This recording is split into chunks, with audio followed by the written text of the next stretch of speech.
Wengine wameanza kuwa kile kinawaongoza ni tumbo zao kwanza.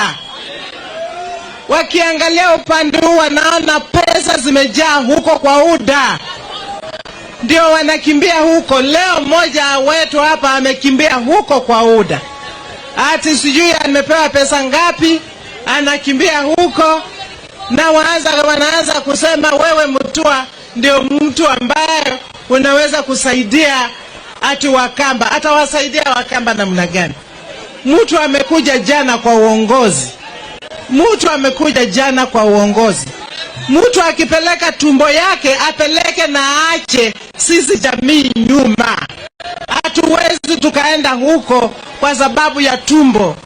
Kama viongozi wale tuko hapa tulikuwa tunatetemeka tukiona pesa, hiyo ni kusema nchi yetu haitaenda mbele. Na ndio napatia Wakenya onyo, wakienda kwa mtu anaitwa Ruto wanajua wanaenda kwa shimo, na shimo kubwa sana.